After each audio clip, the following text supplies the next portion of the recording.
Oggi voglio raccontarvi una storia. È la storia di un viaggio. Anzi, è la storia di un viaggio dentro un viaggio. Ma prima di cominciare, voglio spiarvi un segreto. Perché in fondo lo sanno tutti che chi non viaggia in compagnia è un ladro o una spia. Quindi vi spierò un segreto. Il viaggio di cui vi voglio parlare è un viaggio solitario. Il nostro protagonista è un ragazzo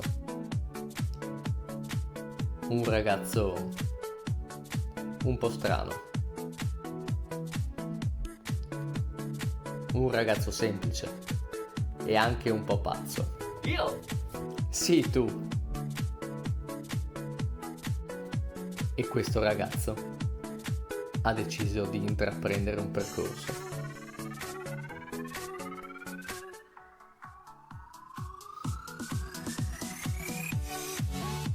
Vediamo chi indovina. La ricetta è questa.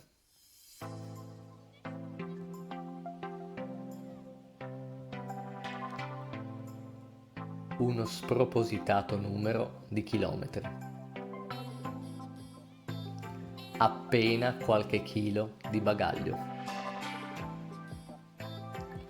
Una notevole quantità di incertezze. Un numero di emozioni che si aggira tra il 9 e il 13. Assolutamente tutta la natura a disposizione.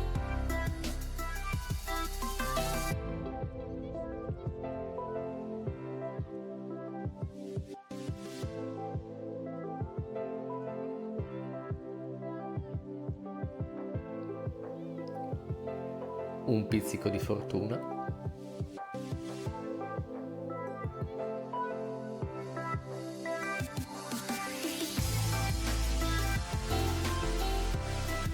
Qualche mistero misterioso.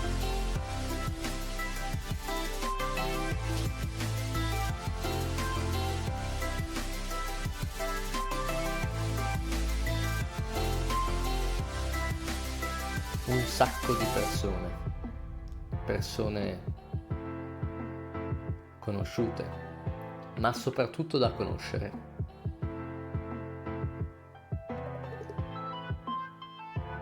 Panorami mozzafiato.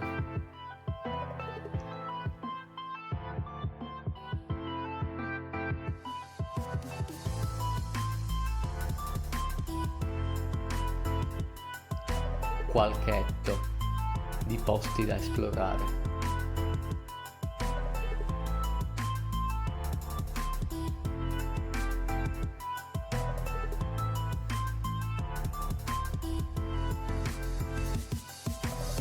Il tutto attorniato da un desiderio di avventura molto forte.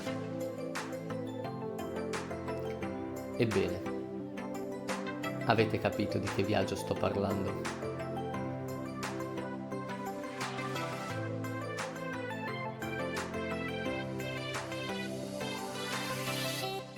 Perché io